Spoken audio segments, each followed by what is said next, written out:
Simulan na natin ang balitaan. Narito ang malalaki at makabulang balita ngayong araw.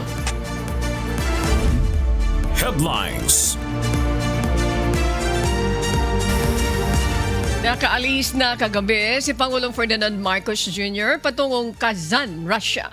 Ayon sa Presidential Communications Office, 11:55 p.m. nang umalis ang eroplanong sinasakyan ng Pangulo kasama ang kanyang delegasyon. Pangungunahan ni Pangulong Marcos bilang chairman ng Association of Southeast Asian Nations o ASEAN Russia Commemorative Summit mula June 17 hanggang June 18. Tatalakayin sa naturang pulong ang energy at food security, science and technology, trade at investment, tourism, education, cultural exchanges, at people-to-people relations. Sa sidelines ng Asian-Russia Summit, magkakaroon ng bilateral meeting si Pangulong Marcos kay Russian President Vladimir Putin. On the margins of the summit, I will also hold a bilateral meeting with President Putin. Beyond marking our golden anniversary of diplomatic relations, which were formally established on the 2nd of June 1976, our discussions will focus on concrete areas of mutual interest, particularly energy and food security. We travel to Kazan with purpose and will return with renewed commitment to our partners. Hataw Balita ngayon.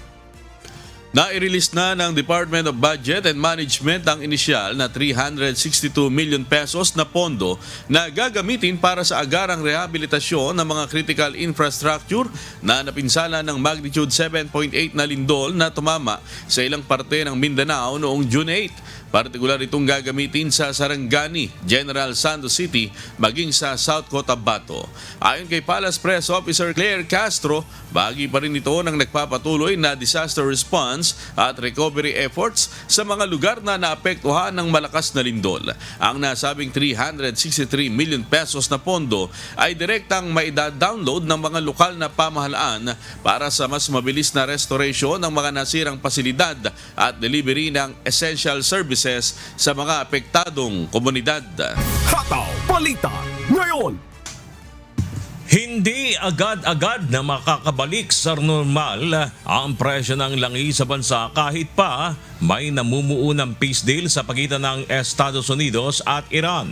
Batay sa pahayag ni Department of Economy, Planning and Development Secretary Arsenio Balisacan na binasa ni Palace Press Officer Claire Castro, ilang buwan pa ang bibilangin bago bumalik ang pre-war level ng presyo ng langis dahil na rin sa tinamong pinsala ng mga bansang pinagkukunan ng langis sa gitnang silangan.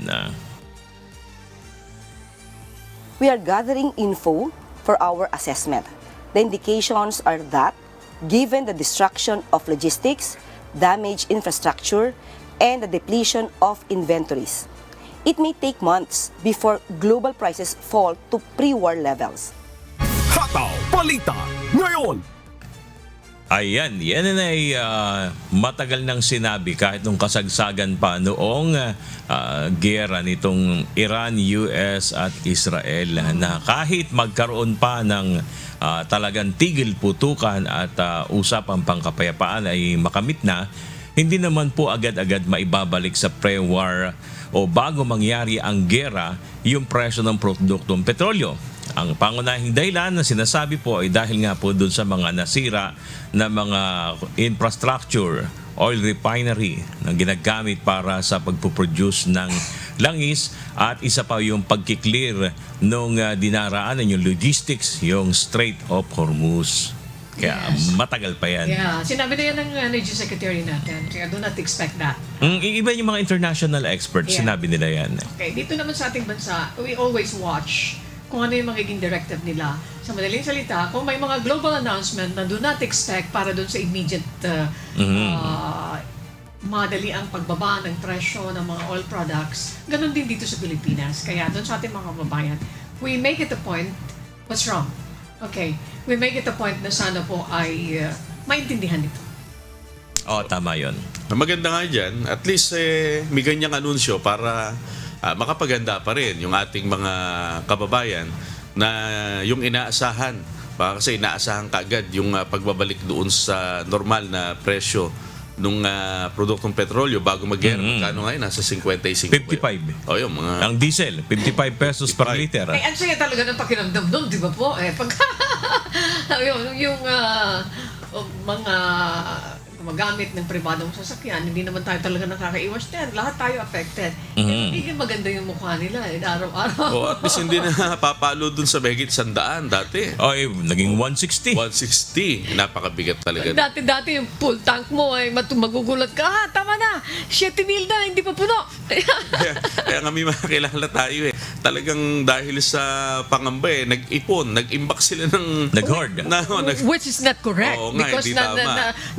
mako-compromise mo yung safety, di ba Tama po? yun. So may mga nahuli nun, di ba, yung mga otoridad. Yung isang residente, di ba? May isang malaking imbakan ng na mga diesel, kung di ako nagkakamali, dyan sa may Quezon City, nireklamo ng mga kapitbahay. Dahil nga, hindi yun ligtas sa... mag-hoard. So napilitan mag-hoard because of the high price. Okay. So panahon na para hukayin. Pero kasi nagbaon sa lupa. So that's good news. Pero again, dun sa ating mga kababayan, nakikiusap pa rin tayo na antayin ng... Sana nga magtuloy-tuloy na kasi hindi pa naman napipirmahan, di ba? May binabanggit kasi 6 months to 12 months, di ba? So meaning to say, you will wait for 1 year. At least May meron ng aantayin. positive. Oo. Hindi na yung nangangamba itong mga jeepney at bus driver at mga tricycle driver. Sama mo na yung mga mangingisda na sisirit pang muli yung presyo ng diesel. Okay. Ako naman may balita dito. Kinontra naman ng Malacanang ang naging pahayag na isang party-less group na wala umanong naipasang panukalang batas si Pangulong Ferdinand Marcos Jr. para sa kapakanan ng mga manggagawa sa nakalipas na 4 na taon. Ayon sa palasyo, ilang wage increase ang ipinatupad na ng administrasyon sa pamamagitan ng Regional Tripartite Wages and Productivity Board sa ilang rehiyon, tulad ng sa Northern Mindanao at Region 3. Ayon kay Palace Press Officer Undersecretary Claire Castro, kung may mga batas na kailangan may pasa para sa mas mataas na sahod, ito ay trabaho na ng mga mambabatas. Kung gusto niyo po na dapat na magpatupad ng mas mataas pa na minimum wage, kayo po, sa inyo po iyang mandato. So kung ano man ang kakulangan ninyo, kung meron man kayong katamaran, at hindi nyo nagagampanan ang inyong trabaho bilang mambabatas, huwag nyo pong ipahid sa ehekutibo. Hataw Balita ngayon. Matapos mag-viral sa social media ang post ni Maria Lourdes Sulit dahil bigong makuha ang benepisyong inaasahan sa PhilHealth para sa kanyang asawa, tiniyak naman ng state insurer na rerepasuhin nila ang kanilang polisiya kasabay ng pagtatayo ng special unit para bantayan ang pagsunod ng mga healthcare provider sa kanilang kontrata sa ilalim ng PhilHealth. May hataw na balita si Mia Alonso.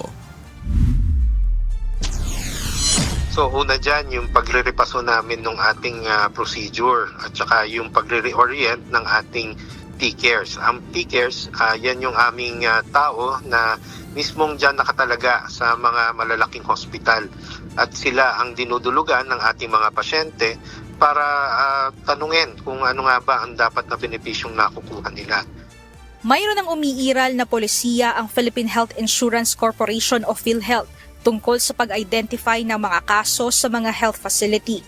Nakapaloob dito ang mga patakaran sa pagbabayad o pagsakop sa stroke cases at mga pasyenteng pumanaw ilang oras lang matapos pa-admit. Ngunit sa kaso ng asawa ni Maria Lourdes Sulit na nasawi sa isang pribadong ospital bago mailipat, maaaring nagkaroon ng pagkukulang sa kaalaman ng mga hospital staff. Kaugnay nito, ipinaliwanag naman ni PhilHealth CEO Edwin Mercado na may existing benefit package ang mga may malulubhang kaso kahit hindi umabot sa 24 na oras ang pananatili ng isang pasyente sa ospital. Upang hindi na maulit ito, sinusuri na ng PhilHealth ang evaluation at payment frameworks nito. Kami agad na nag-reach out dito sa ating pasyente at sinabing re-reviewin namin at sa tingin naman namin ay merong package o merong benefit na makukuha. Kasama rin sa mga hakbang ang pagbuo ng isang special unit na magbibigay tutok sa mga healthcare providers na kasama sa PhilHealth system. Kasi ito ay hindi lang naman responsibilidad ng PhilHealth, kundi responsibilidad din ng ating mga providers, hospital man o doktor. Kasi kung kami man ay may mga standards at patakaran, ito ay hindi naman pinatutupad ng ating mga hospital at provider. Doon kami merong mga powers to say ikaw, ang hospital o ang provider are in violation of our contract. Kaya nagtayo nga kami ng special unit for healthcare provider performance and adherence para meron tayong regular na audit at sa spot check ng compliance ng mga provider doon sa aming napagkasunduan base doon sa aming kontrata. Maaari pa rin sagutin ng PhilHealth ang mga gastusin ng pamilya sa pamamagitan ng direktang pag-file o proseso ng reimbursement kapag naisumite at naisuri ang mga kinakailangang dokumentong medikal. Tinintay lang namin yung mga dokumento pa na hiningi namin doon sa mga hospital o doon sa hospital na kung saan siya ginamot. Sa tansya namin ay merong benefit package kaming existing dahil nga stroke, isa yan doon sa mga dreaded disease na kahit hindi umabot ng 24 hours ay may makukuhang benepisyo. Base sa case rate ng PhilHealth, nasa 76,000 hanggang 80,000 pesos ang coverage para sa stroke patient. Samantala, hinihikayat naman ng PhilHealth ang mga miyembro nito na agad humingi ng paglilinaw kung may mga tanong tungkol sa kanilang mga benepisyo at mga patakaran. Kapag po meron tayong mga nakikitang may katanungan, may nakikitang ito ba ay kailangan kong tiyakin kung ito nga ba ang pulisiya, ay tumawag po sa aming Corporate Action Center hotline. Bibigay ko po ang numero. Ito po ay area code 02-8662-2588. At pwede rin pong mag-email dito po sa aming Action Center. Ang email address po ay actioncenter, small case at one word lang po yon, at philhealth.gov.ph. Kami po ay handang umalalay sa ating mga miyembro sa anuman pong kanilang mga katanungan. Mia Alonso, humahataw sa Balita Ngayon. O yan, yung sinasabi ngayon ng PhilHealth tungkol dito sa pangyayari nga nito, Ani, na re-repasuhin nila. Oo. Ganda naman yun. I-review. Of course, maganda yan. At least may tugon. Yeah. Yan. That's good news kasi talaga naman ang sakit pakinggan na marami tayong mga kababayan na naririnig natin. Hindi ito tama. Dapat, di ba may sinasabi, ilang taon akong nag-contribute pero ito lang. Okay, so revisit that, review. Baka mamaya may mga provision na dapat mabago para maging beneficial doon sa mga members. Mahirap kasi yun yung ilang taon mong hinulugan, inaasahan mong mapapakinabangan mo sa panahon at oras ng pangangailangan, tapos sasabihin sa'yo, hindi ka po kasama o hindi ka pwedeng mabigat po yun, yung emotional damage lang nun, lalo na namatayan ka pa. Kaya maganda po, positibo itong response ng PhilHealth na reviewin. At sana nga po, wag nang maulit yung ganong sitwasyon. At para naman wag nang maulit, ay hinihikayat nga po nila mismo itong ating mga kababayan i-report sa kanila. Alam mo, isang kagandahan ng nakikita mo siguro bentahe ngayon ng social media, mabilis na ipararating sa mamamayan, sa gobyerno. Ng kahit sinong mamamayan. Hindi lang yung meron kang, kumbaga, nung araw kasi, yung iba, para mabilis na maiparating yung kanilang hinaing, kailangan mo ng backer. Ngayon, pagka pinost mo sa social media, hiniling mo dun sa particular na government agencies, napupukaw agad ang atensyon na nakukuha. Kasi ito kaya ito nabigyan ng atensyon, nag-viral kasi yung kanyang story. Maraming masakit na kwento tungkol sa PhilHealth. Dahil, di ba, yung pera dyan, kinuha. Pero nabalik na. Sinabi ninyo kasi na walang paggagamitan kaya kinuha. Yun ang mga balita no, nauna natin na nababasa, nare-report, ano po. Pero naibalik na yan. Kung walang paggagamitan, ang dami mga kababayan natin. Ito pala, isa ito, baka ma-revisit nga yung provision na yan. Na kung hindi ka pa 24 oras, hindi ka naku-confine at nagpa-check up ka lang, hindi ka naman kasali doon.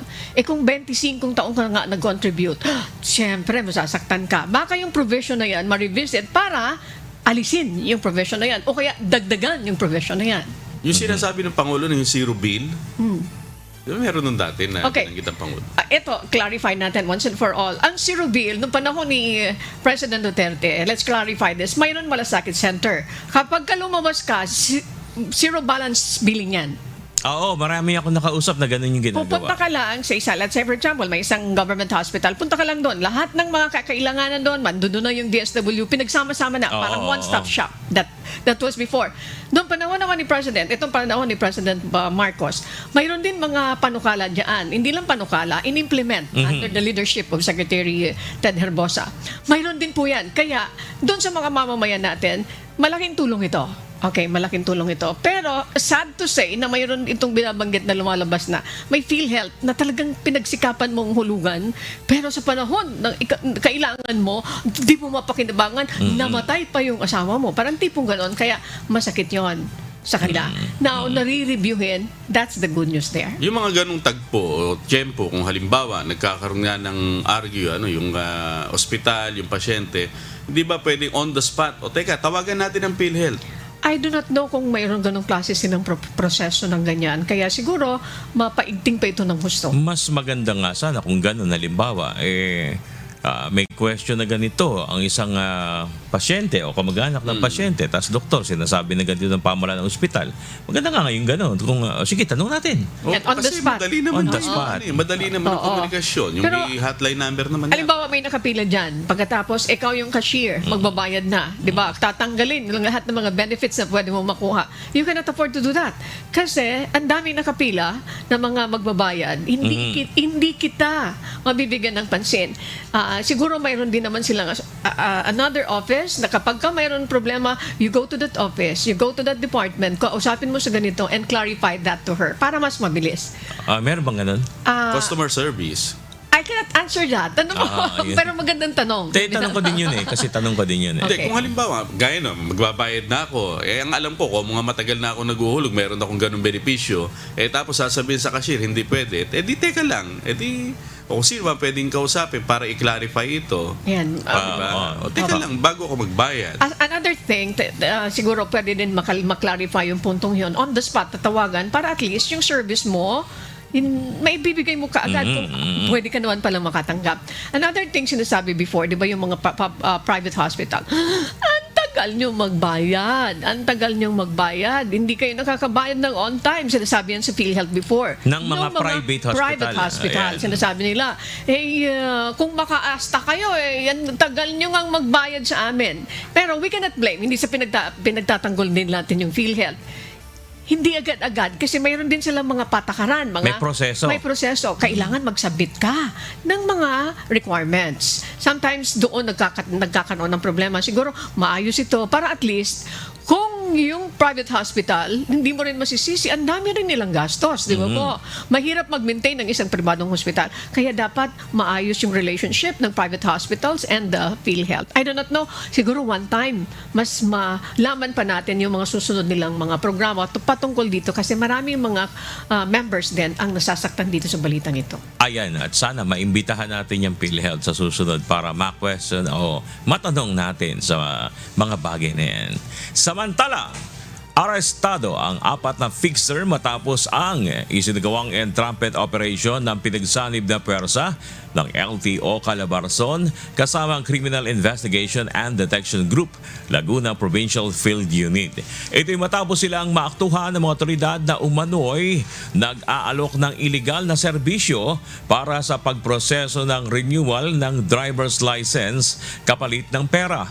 Nakumpiska sa mga suspect ang marked money, budol money at mga kopya ng LTO official receipt. Temporary Operator's Permit na gagamiting ebidensya sa pagsasampa ng kaso. Sa ngayon ay nasa kustodiya na ng CIDG sa Laguna ang 4 na fixer para sumailalim sa documentation at kaukulang disposisyon. Muling nanawagan ng LTO Calabarzon sa publiko na huwag makipagtransaksyon sa mga fixer at tumaan lamang sa mga opisyal na tanggapan ng ahensya upang maiwasan ang pananagutan sa batas at mapanatili ang integridad ng serbisyo publiko. Hataw Balita ngayon. Ayan, sa isang punto, good job po na aresto itong mga fixer at sana matrace pa, hindi lang yung fixer kasi usually ang fixer, kaya sila nakakapagtrabaho. Tama ba ako? May kakontsaba yun sa loob. Hindi, tsaka may mga lumalapit kasi sa kanila. May mga kababayan May kasi tumatangkilik. tayo. Ayan. Pero yung kasing fixer, para siya makapagawa ng transaksyon, may contact connection. yan siya. May connection yan sa loob. I'm already 62. I'm not hiding my age. Hindi naman halata Nung mga nakaraan, pinapahulaan ko pa. But doon sa puntong yon, nung bata ako, mayroon na akong nalalamang fixer. I'm already 62, mayroon pa rin fixer. Nung bata pa So kayo, matagal meron na yan. pala talaga. Ayan, sa madaling salita. Napakatagal na pala ng ano na to. Ugat na, oh. Sa madaling Ng salita, fixer. yung pinag-uusapan nyo, tumatango ako dahil totoo naman, kung walang mga connection, paano siya paano magmamaterialize yung isang transaksyon ng fixer? Di ba po? So, ito, maganda yung ginagawa ng LTO. Kasi, inuhuli kayo Hinuhuli kayo and hangad natin na sana hindi na sila bumalik. Di ba po? Ako may personal experience niyan sa isang opisina ng Ako din! gobyerno. Sige. Sa hindi ko sasabihin ko anong office. Pumila kami. Kasama ko yung kapatid ko. Madaling araw pa nga lang. Pumila na kami. May lumapit. Nagalok. Naghalok. 2,000 lang daw. May contact daw siya sa Actually, meron siyang suot na vest na kamukha nung Nasa loob. nasa loob. See? Yes. Picture Pero hindi siya empleyado kasi wala siyang ID. Ako naman, ito, driver. Di ba na hindi ako marunong mag-drive, pero nag-aral ako mag-driving. So, ayaw kong mag-drive talaga kasi may kaba ako. Sinabi sa akin ng fixer, sabi niya, huwag ka na mag-exam. Ito na lang bayaran mo. This is my personal experience. Sabi ko, tumadbi-tabi po kayo diyan. Hindi ko po gusto yung... Ayun Sa madaling salita, nag-exam pa rin ako. Pwede ko makuha yung driver's license. Pero hindi ako pumayag doon sa sinasabi. Pinatabi ko lang siya. Nilapitan ka talaga. Nilapitan Ayun. ako. Pero hindi ko kinuha yun. Kasi masama yun, di ba? Magdadrive ka na wala kang alam. Pati buta. What is buta? Buta is pikol. Bulag, pwede kang makakuha ng driver's license, di ba? May mga reported na gano'n. Kaya congratulations sa LTO dahil pinagbubuti nila yung kanilang ginagawa this time na panguhuli doon sa mga fixer. Eto, meron ka pang experience? Wala na? Eto, meron akong susunod na balita. Naniniwala si Pangulong Ferdinand Marcos Jr. na ang pagnanakaw ng pera ng taong bayan ang pinakamasamang anyo ng katiwalian. Ito ang inihayag ng Pangulo sa gitna ng hindi matapos-tapos na issue ng korupsyon. Because what they have taken is not my money or your money or a company's money. It's the money from the people. And that is the worst sin of all as far as I'm concerned. It's the worst form of corruption as far as I'm concerned. Sa isinagawang joint press conference kahapon, kasama si German President Frank Walter Steinmeier, binigyan diin ni PBBM ang seryosong paglaban ng pamahalaan sa katiwalian. Inamin ng Pangulo na hindi madaling isulong ang anti-corruption drive na kanyang sinimulan. Ngunit, giit nito, dapat nang matigil ang ganitong iligal na gawain. And that's why in this anti-corruption drive that we have, that I have started, there was no way to do it easily or painlessly. We had to turn everything on its head and to make very, very clear that these abusive practices that we had to suffer from before will no longer be allowed. Hataw Balita ngayon. Okay, sige. Bata pa rin kayo. Hinga tayo ng malalim. Sabi ng lolo ko, tama ka po dyan, mahal na Pangulo. Hindi kasi naman talaga dahil... Pero maganda to, nakakausap pa niya yung lolo niya. Sige. Marami po tayong lolo na nakakausap kasi pagka nag-ikot tayo. Kasi nga naman, pinaghirapan mong kitain yung pera. Tapos, ikaw ay, dahil ikaw isang... kung gusto mo maging huwarang citizen, nagbabayad ka ng buwis. Sa pag-asang yung buwis ay magagamit naman para maibalik ang serbisyo sa atin, gaya ng mga kalsada, maayos na serbisyo, kagaya sa mga ospital. Tapos yung palang mga dapat para sana doon, nanakawin lang. Tapos makikita mo may may nakapila sa ospital, nakaganto, hirap na hirap. Kasi kaya naman pala, hindi kasi kulang sa pondo, ninanakaw yung pondo. Kaya naman talagang tama po kayo dyan. Pinaka-worst yung corruption. Pag pinag-usapan yung tungkol sa korupsyon, ang dami mga kababayan natin na nasasaktan din, di ba? Totoo Sinasabi naman. nila na madalas napakasakit. Paglalarawan ng mga mamamayan na yung ating bansa ay talagang, this is a beautiful country with beautiful people but plundered. Ninanakawan, dinarambong yung pondo. Di ba? Ninanakaw yung pondo. Sabi nila, lahat halos ng ahensya ay nananakawan. Ito yung mga aligasyon ng ating maraming sektor ng ating lipunan. Lately, it was flood control. Di ba po? Ayan. And then, pag ninakaw mo yung pondo sa kalusugan, pag ninakaw mo yung pondo ng infrastructure, people will suffer. Mhm. Kasi kung sa bahayan, ni-report mo na tapos na yung project, hindi pala, ang magsasuffer ang mamamayan.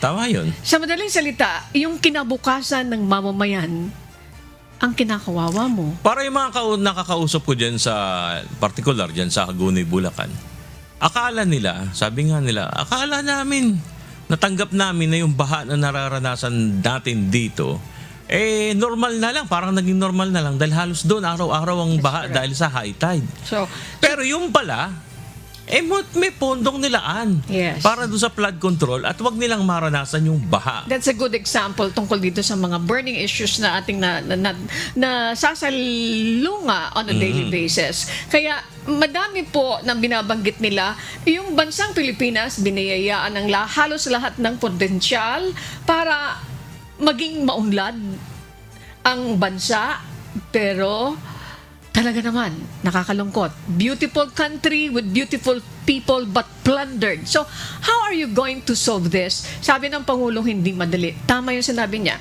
Hindi immediate yung paglutas dito sa problema ng korupsyon. But we see to it na yung batas na pinagtibay ay dapat masunod. We see to it na walang double standard sa pagpapatupad ng batas.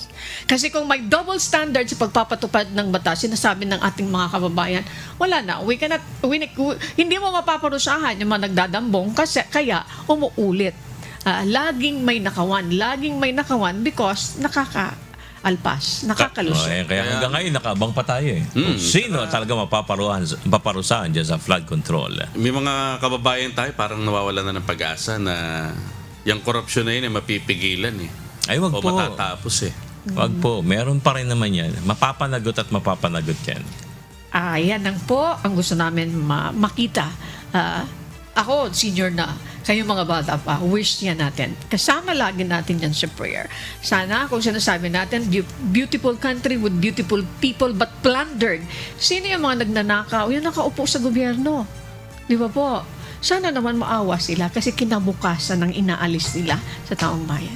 Kaya ang Pilipinas, kung tutusin, hindi pala mahirap, no? Marami tayong pera. Yes. Nananakaw lang. But plundered. Nangako ang Department of Migrant Workers o DMW na titiyakin ito ang hustisya at tulong para sa pamilya ng nasawing overseas Filipino worker sa Lebanon na si Ron Jean Gerboso mula sa Antique. Noong Lunes, June 15, personal na binisita ni DMW Secretary Hans Leo Kakdak ang pamilya ni Ron Jean at humingi ng paumanhin kaugnay ng pagkakapalit ng mga labi ng mga yumaong OFW mula sa Lebanon. Ayon sa DMW, inatasan sila ni Pangulong Ferdinand Marcos Jr. na tiyaking nabibigyan ng sapat na suporta at ayuda ang mga naulilang mahal sa buhay. Nagsagawa na rin ng mga hakbang ang ahensya upang matukoy at mapanagot ang mga responsable sa insidente sa pamamagitan ng pakikipag-ugnayan sa mga otoridad sa Lebanon. Tiniyak din ng DMW at OWA ang patuloy na pagbibigay ng legal, pinansyal at iba pang mga tulong hanggang sa maayos na mailibing ang nasawing OFW. Hataw Balita ngayon.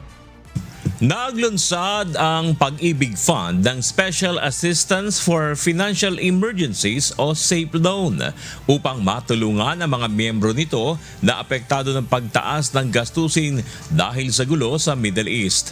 Layunin ng programa na magbigay ng agarang pinansyal na tulong para sa mga pangangailangan tulad ng pamasahe, kuryente at iba pang araw-araw na gastusin.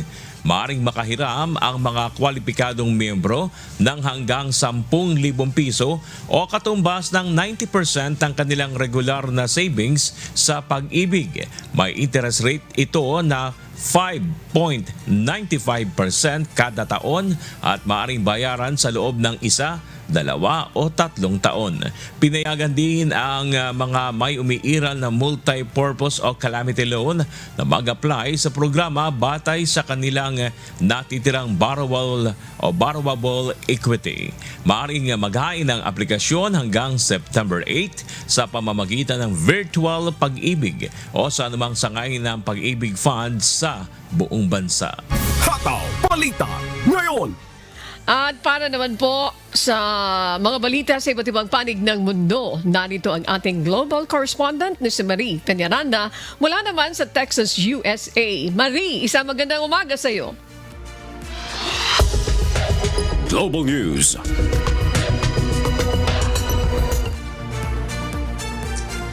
Isang magandang umaga rin sa iyo, Annie, at good morning sa lahat ng ating mga kasambahay.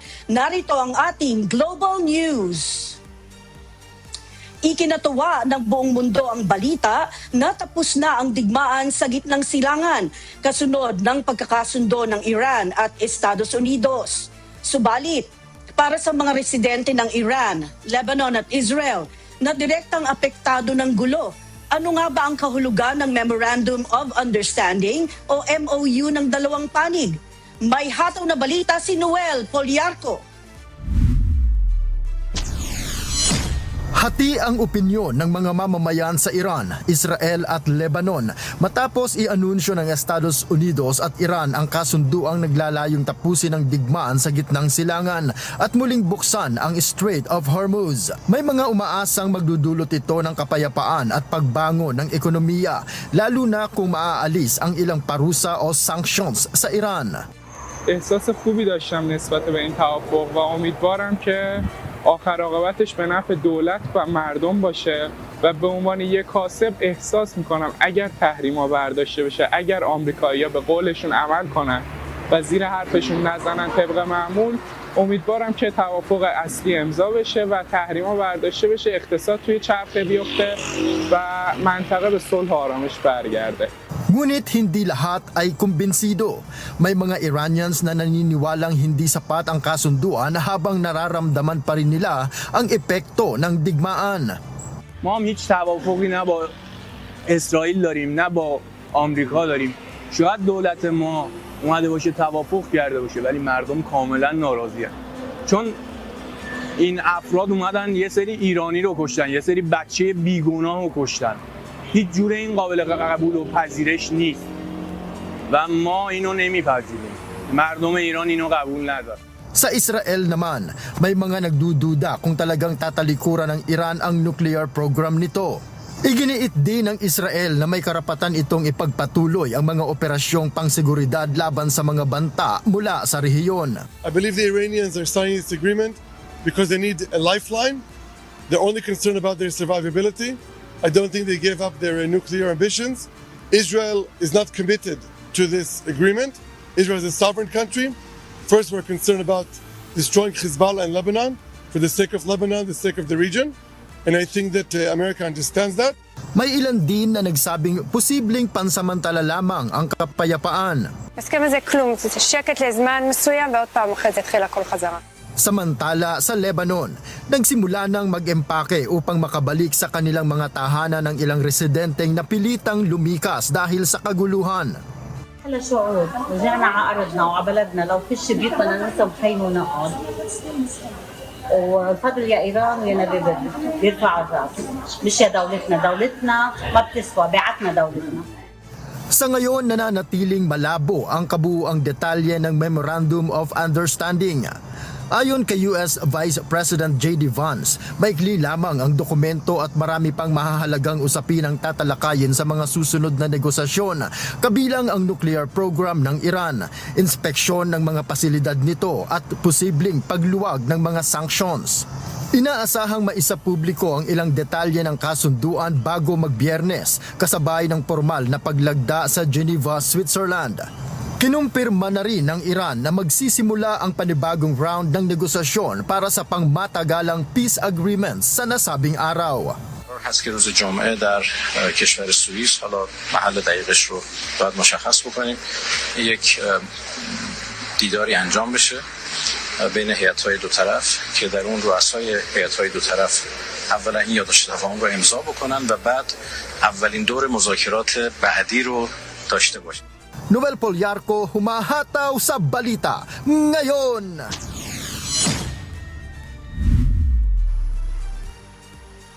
Samantala, pinayuhan naman ni US President Donald Trump si Israeli Prime Minister Benjamin Netanyahu na maging mas maingat at responsable sa mga operasyong militar ng Israel sa Lebanon. Ito ay kasunod ng pahayag ng Israeli leader na magpapatuloy ang kanilang mga hakbang laban sa mga banta sa rehiyon sa kabila ng nakasaad sa peace deal sa pagitan ng Estados Unidos at Iran. May hataw na balita si Jack De Ocampo. Binatos ni US President Donald Trump ang patuloy na operasyong militar ng Israel sa Lebanon. Pinayuhan din nito si Israeli Prime Minister Benjamin Netanyahu na maging mas responsable sa paghawak ng sigalot sa rehiyon. Ito ay matapos ang pag-atake ng Israel sa Beirut na nangyari ilang oras lamang bago maisapinal ang Memorandum of Understanding o MOU sa pagitan ng Estados Unidos at Iran. Ayon kay Trump, nagdulot ito ng pangamba na posibleng maantala o tuluyang masabotahe ang negosasyon para sa kapayapaan. I've had a great relationship with Bibi, but now Bibi has to be more responsible with respect to Lebanon. And I didn't like Syria. I didn't like where 2 hours before we're signing the agreement that there was an attack in Lebanon, in Beirut. It wasn't like in the southern side, and it was in Beirut. I did not like that. I let them know that. I didn't like it, not at all. Sa gitna ng G7 summit sa France, sinabi ni Trump na masyado nang matagal ang labanan at marami ng sibilyan ang nadadamay. Aniya, hindi kailangang gumamit ng malalaking pag-atake na nagdudulot ng pagkasira ng mga tirahan sa tuwing may target na pinaghihinala ang kabilang sa grupong Hezbollah. And I'll tell you what, Israel's fighting Hezbollah too long and too many people are being killed. And you don't have to knock down an apartment house every time you're looking for somebody, because there are a lot of people in those apartment houses and they're not all Hezbollah. Naniniwala ang US President na mas epektibo pa kung hahayaan na lamang ng Israel ang Syria na lumaban sa Hezbollah dahil anumang hakbang ng Israel laban sa Lebanon ay maaaring makaapekto sa kasunduan sa pagitan ng US at Iran. So now I'm not happy with the way Israel has handled themselves with Lebanon and with Hezbollah. They should have been able to do this job faster. It just goes on forever.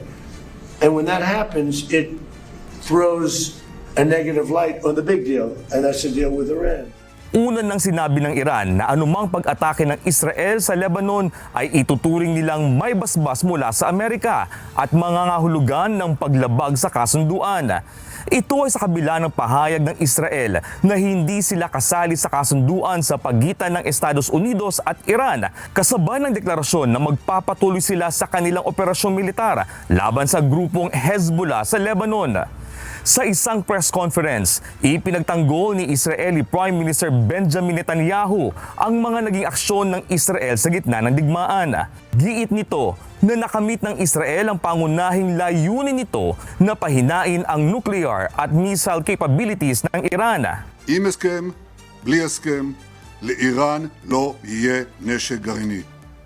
לא היום ולא מחר. כל עוד אני ראש ממשלת ישראל, זה לא יקרה. Ayon pa kay Netanyahu, hindi nagbabago ang posisyon ng Israel pagdating sa pambansang seguridad. Kahit may kasunduan na sa pagitan ng Washington at Tehran, mananatili aniya ang karapatan ng Israel na kumilos laban sa mga bantang maaaring magmula sa Iran o sa mga kakampi nitong grupo tulad ng Hezbollah sa Lebanon. Naniniwala rin si Netanyahu na nirerespeto ng Amerika ang desisyon ng Israel na panatilihin ang puwersa nito sa Lebanon sa kabila ng kasunduan. אנחנו יצרנו שטח חיץ שם, שטח ביטחוני, אנחנו נשאר בו ככל הנדרש. איראן רצתה שאנחנו ניסוג משם, זה לא קרה. אתה יודע למה זה לא קרה? בין השאר, משום שעמדתי מאוד מאוד איתן. הייתי מאוד מאוד נחרץ בדבר הזה, ואני חושב שידידינו האמריקנים מכבדים את הנחרצות ואת העמידה האיתנה הזאת. אנחנו נשארים שם, כי אנחנו צריכים להגן על תושבי הצפון.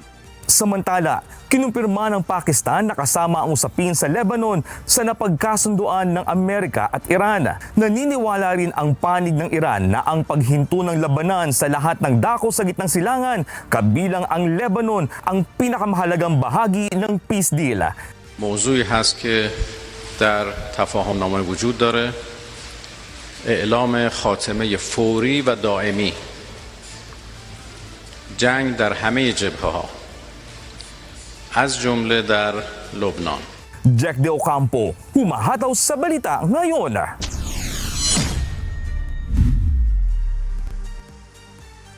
Inaasahang muling magbubukas sa Biyernes ang Strait of Hormuz kasunod ng naging kasunduan ng Estados Unidos at Iran para tapusin ang digmaan sa gitnang silangan. Sa gitna ng pag-asa ng pagluwag ng krisis sa enerhiya, nagbigay ng magkaibang pahayag ang US at Iran kaugnay ng kasalukuyang ipinapataw na toll sa nasabing ruta. May hataw na balita si James Bontuyan. Nagsisimula ng gumalaw ang mga barkong may kargang langis sa Strait of Hormuz habang papalapit ang formal na paglagda ng Estados Unidos at Iran sa kasunduang magwawakas sa ilang buwang digmaan sa gitnang silangan. Ayon kay US President Donald Trump, nagsisimula ng bumalik ang paggalaw ng mga barko sa nasabing ruta matapos maabot ang paunang kasunduan sa pagitan ng Washington at Tehran. The ships are starting to move now. We're going to have it fully open by Friday.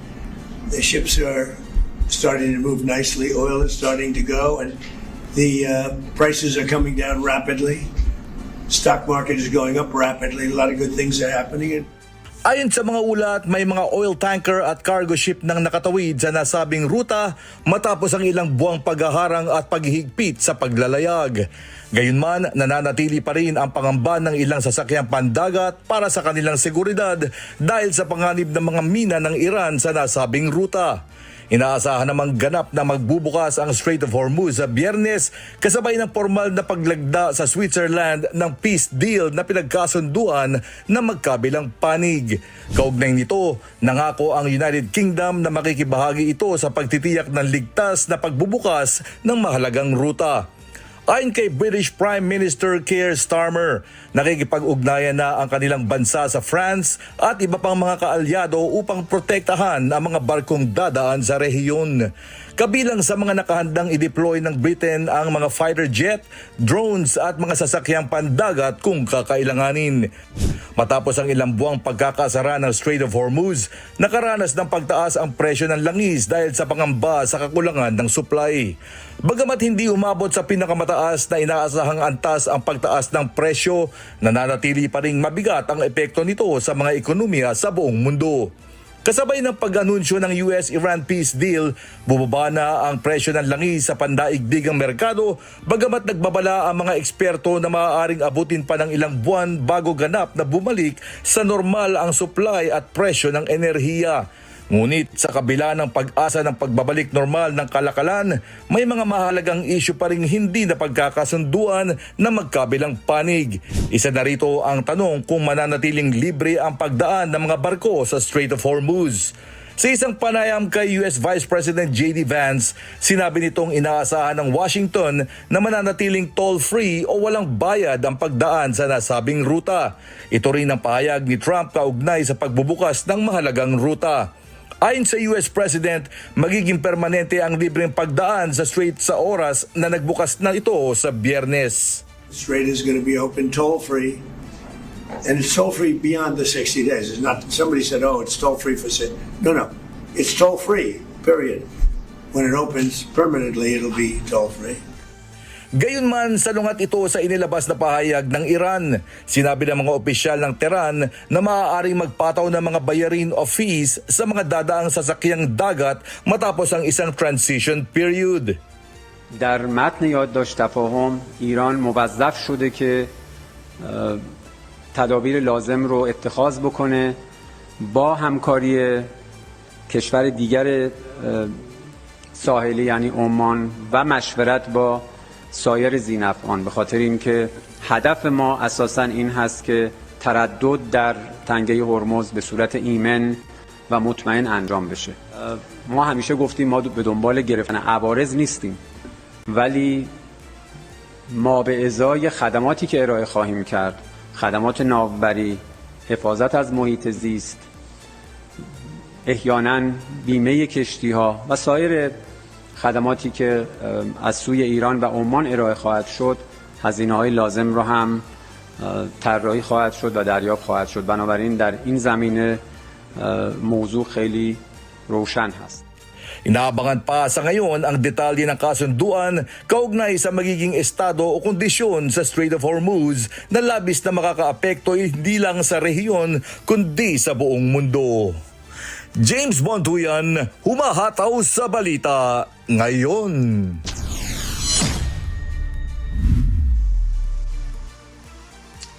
Patuloy na humihina ang services sector ng New Zealand habang nananatiling mababa ang kumpiyansa ng mga negosyo at mamimili na pumipigil sa pagbangon ng ekonomiya ng bansa. Ayon sa pinakabagong datos, muling lumiit ang aktibidad sa mga negosyong kabilang sa service sector na siyang bumubuo naman sa halos 3/4 ng ekonomiya ng New Zealand. Si Early Briones, humahataw! Muling bumagsak ang BNZ Business New Zealand Performance of Services Index o PSI sa 47.5 noong Mayo. Mas mababa kumpara sa nakaraang buwan at malayo pa rin sa 50-point mark na nagsisilbing hangganan sa pagitan ng paglago at pagliit ng aktibidad sa ekonomiya. Ipinakikita ng datos na patuloy na humihina ang mga negosyong nasa services sector, kabilang ang mga kumpanyang umaasa sa sales, new orders at employment. Ayon kay BNZ Senior Economist Doug Steele, lahat ng pangunahing bahagi ng index ay nasa ilalim ng 50 na nagpapakita ng malawak na pagbagal ng aktibidad sa sektor. Pinakamalaki ang paghina sa activity o sales na nakapagtala ng 44.7, habang nasa 47.6 naman ang new orders, parehong malayo sa karaniwang antas nito sa mga nakaraang taon. Nananatili rin sa mahinang antas ang employment index na 30 magkakasunod na buwan nang hindi umaabot sa 50. Sinyalis ito na patuloy ang pag-iingat ng mga negosyo sa pagdadagdag ng mga manggagawa at posibleng tumaas pa ang unemployment rate sa mga susunod na buwan. Ayon kay Steele, hindi magandang palatandaan ng pinakabagong PSI data para sa paglago ng ekonomiya sa ikalawang quarter ng taon. Bagamat may mga positibong pangyayari sa labas ng bansa, tulad ng peace deal sa pagitan ng Iran at Estados Unidos, nananatiling mahina ang aktibidad sa loob ng ekonomiya ng New Zealand. Sinabi naman ni Business Chief Executive Catherine Rich na nag-iingat pa rin sa paggastos ang mga mamimili. Kaya patuloy na nahihirapan ng mga negosyong umaasa sa discretionary spending o mga hindi kailangang gastusin.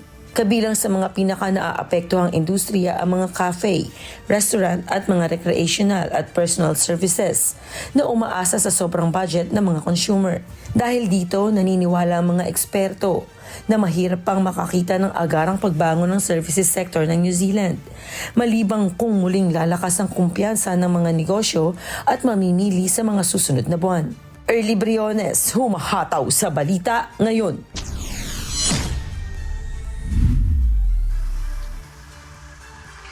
Patuloy ang pagtaas ng bilang ng mga kaso ng Ebola sa Democratic Republic of the Congo o DRC.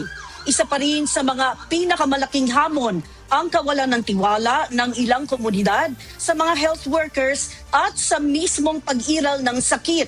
May hataw na balita si Oraline Quijano. Umabot na sa mahigit 100 ang bilang na nasasawi sa pinakabagong paglaganap ng Bundibugyo strain ng Ebola sa Ituri Province sa Democratic Republic of the Congo o DRC. Patuloy ding pinalalawak ng mga otoridad ang testing at contact tracing upang mapigilan ang pagkalat ng sakit. Ayon sa World Health Organization, may mga lugar pa rin na kulang ang naiulat na mga kaso kaya posibleng may mga hindi pa natutukoy na chain of transmission. Ngunit higit pa sa medical na tugon, isa sa malaking suliranin ang pagdududa ng ilang residente sa mga impormasyong ibinibigay ng mga health authorities. May mga naniniwalang hindi totoo ang Ebola o ginawa lamang ito upang makakuha ng pondo mula sa ibang bansa. Some people still question whether the disease is real. Some, they believe the outbreak was invented to attract foreign monies. Others see safe and dignified burials as an attack to culture and tradition, rather than a measure to protect families and communities. Dahil sa mga maling impormasyon, may mga pasyenteng hindi agad nagpapatingin at mas pinipiling manatili sa bahay o gumamit ng tradisyonal na gamutan. Nakakadagdag ito sa panganib ng pagkalat ng virus. May mga treatment center din na nasunog noong mga unang araw ng outbreak matapos kumalat ang mga maling balita sa social media. Sa kabila nito, may mga nagbibigay ng pag-asa sa mga komunidad. Dumarami na ang mga pasyenteng nakaka-recover at nakakalabas ng ospital matapos magnegatibo sa 2 magkasunod na Ebola test. Naniniwala ang mga doktor na ang mga gumagaling na pasyente ay nakatutulong upang mapatunayan na may pag-asa sa paggaling kapag maagang nagpapagamot. Trust is not a secondary activity in the Ebola response. Trust is central. Without trust, we cannot detect cases early. We cannot ensure safe and dignified burials. We cannot even protect families, and we cannot stop the transmission. Samantala, sa karatig bansa na Uganda, naiulat ang 19 na kumpirmadong kaso at isang probable case na konektado sa pagkalat ng virus mula sa DRC. Ayon sa WHO, nakatulong ang maagang paghanda, mas pinaigting na surveillance at mabilis na pagdeploy ng mga medical team, kaya nananatiling may pag-asang mapigilan ang mas malawak na pagkalat ng sakit sa rehiyon. Oralyn Quijano, humahataw sa balita ngayon.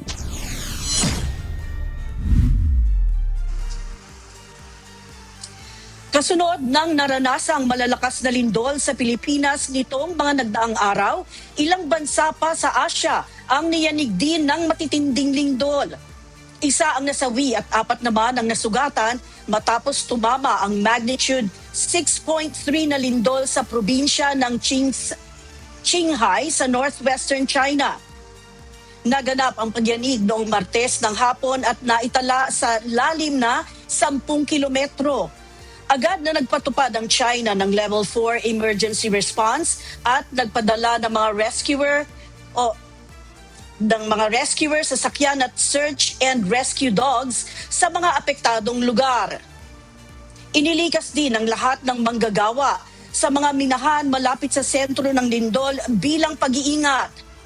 Samantala, niyanig din ng magnitude 6.7 na lindol ang isla ng Sulawesi sa Indonesia, kung saan 8 ang nasugatan at ilang gusali ang nasira.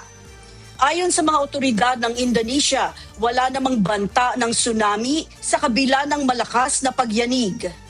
Hataw Balita ngayon!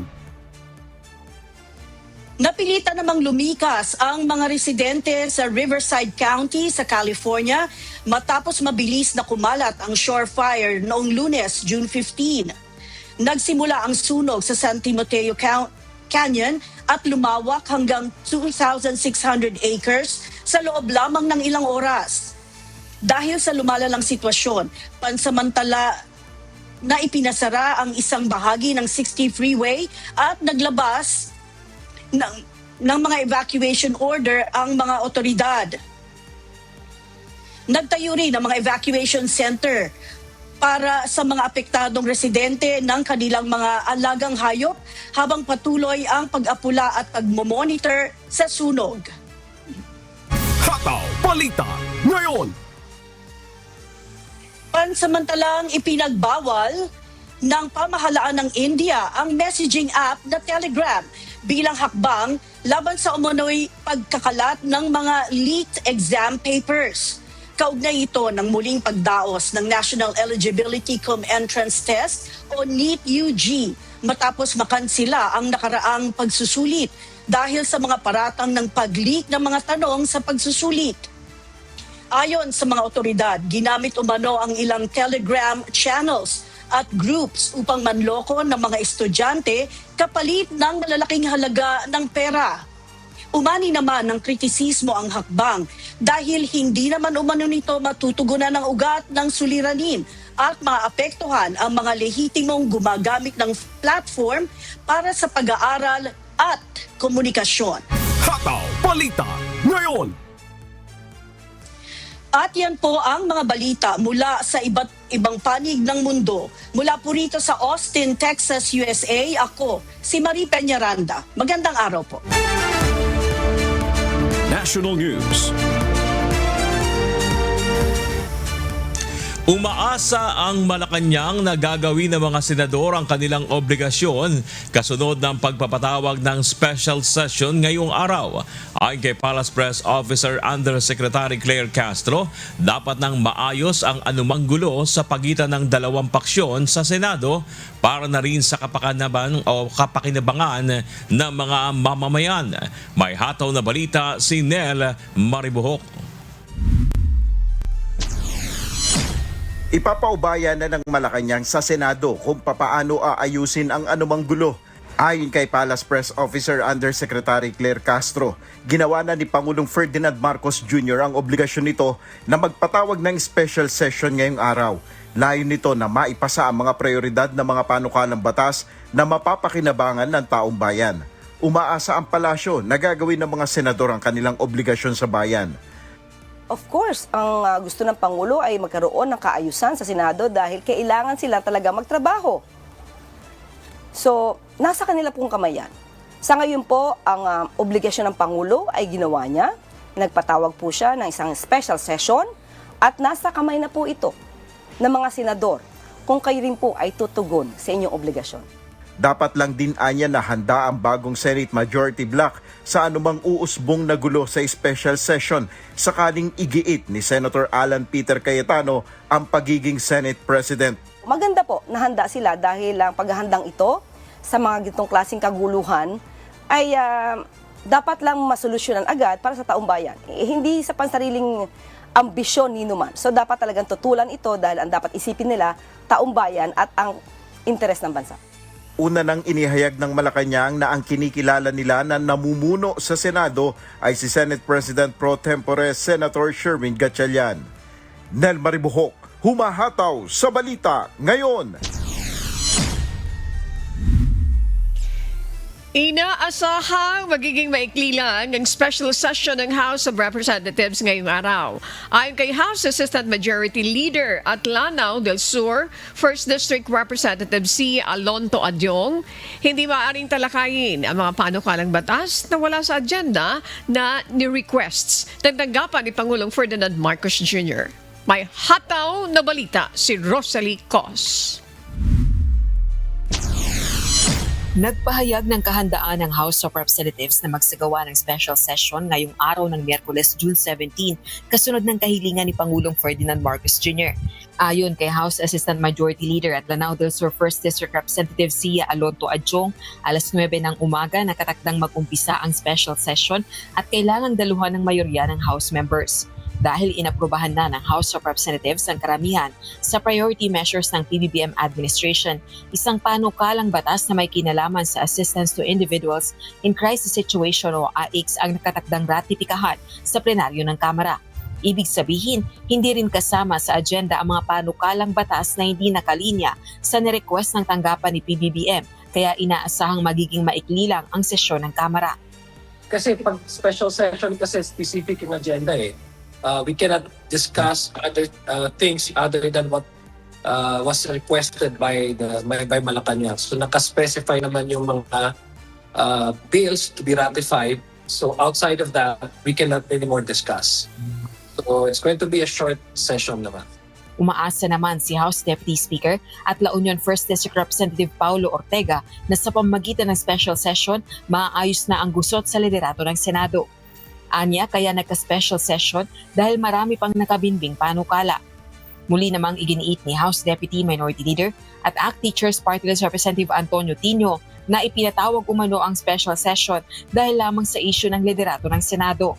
Kailangan anyang magmatiyag ang publiko sa mga mangyayari sa kapulungan. Malinaw naman sa lahat no, na yung nagaganap na drama sa Senado, yung kaguluhan na ito na nangailangan pa ngayon na mag-special session ang buong Kongreso ay, it's all about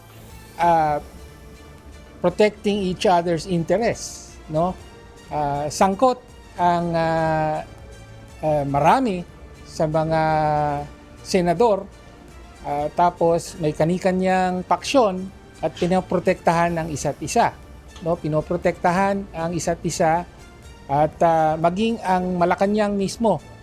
No? So kaya sa ngayon wala tayong maasahang tunay at thorough na investigation sa flood control, corruption dahil may mga vested interest at may mga pinoprotektahan. Kung ito rin ang tatanungin, hindi naman kinakailangan ng isang special session sa mga partikular na panukalang batas na nais nang ipasa ng PBBM administration. Sa totoo lang, no, it does not really merit a special session. Wala naman talagang ganun ka-urgent na legislation na nakasalang na hindi makapag-iintay until resumption in July, no? Alam naman natin, kaya tinawag to ng Pangulo, meron silang pag-asa na mariresolba in their favor yung Senate leadership issue. No? So, kaya nga, basically, pretext lamang itong pagpasa daw ng urgent legislation.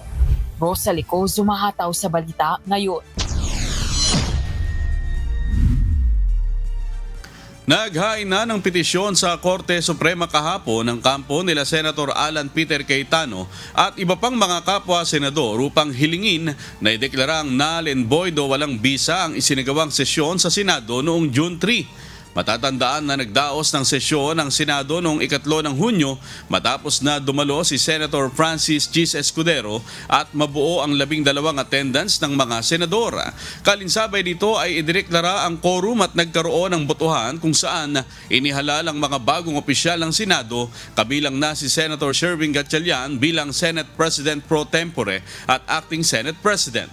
Bukod sa pagiging null and void ng sesyon noong June 3, nais rin ng Cayetano Black na ipawalang bisa sa Korte Suprema ang nangyaring quorum noon. Pati na ang pagkakahalal kay Senator Gatchalian, mga opisyal ng Senado, maging ang mga chairman ng komite. Ayon sa Cayetano Black, dumulog sila sa Supreme Court upang maprotektahan ang independence ng Senado at masiguro na nasusunod ang konstitusyon.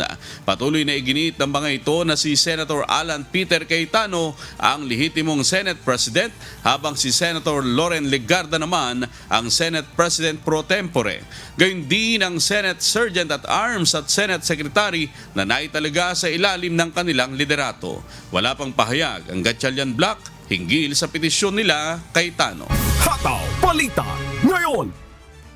Naglabas ng preventive suspension order ang Sandigan Bayan 2nd Division laban kay Senador Jinggoy Estrada. Kasunod dito ay giniit ang mambabatas na hindi niya gagamitin ang kapangyarihan ng kanyang posisyon upang maimpluwensyahan ang proseso ng batas. May humahataw na balita si Evan Alvarez. Gagamitin ni Senator Jinggoy Estrada ang lahat ng legal remedies para sa mga kasong kinakaharap sa korte. Yan ay kasunod ng inilabas na 90-day preventive suspension order ng Sandigan Bayan 2nd Division para sa kasong graft. Epektibo ito simula kahapon, June 16, matapos mai-transmit ang naturang kautusan sa kampo ni Estrada at sa mismong Senado. Sa pahayag na inilabas ni Estrada, sinabi nito na hindi niya gagamitin ang kapangyarihan at pribilehiyo ng kanyang posisyon upang makaiwas sa mga aligasyong kinakaharap niya. Anya, bago pa man mailabas ang kautusan ng anti-graft court, ay gumawa na siya ng mga hakbang upang ipakita ang kanyang paggalang sa proseso ng batas. Kabilang umano dito ang kanyang pagtangging mapasa ilalim sa protective custody ng Senado at ang voluntaryo niyang pagsuko sa mga otoridad nang mailabas ang warrant of arrest laban sa kanya. Iginit rin ito na agad din niyang ipinaalam sa Senate Secretary ang kanyang kahilingan na pansamantalang itigil ang pagtanggap niya ng sahod habang dinidinig ang kaso. Binigyan din niya na nais niyang maiwasan ang anumang pagdududa sa kanyang layunin na igalang ang legal na proseso at patunayan ang kanyang sarili sa tamang forum. Samantala sa July 1, isasagawa ang pre-trial o paghahanda sa paglilitis ng kanyang kasong graft na hawak ng Sandigan Bayan 2nd Division. Ito ay may kaugnayan sa umano'y illegal budgetary insertions at pagkamkam ng kickback mula sa mga flood control projects ng pamahalaan. Evan Alvarez, humahataw sa Balita Ngayon.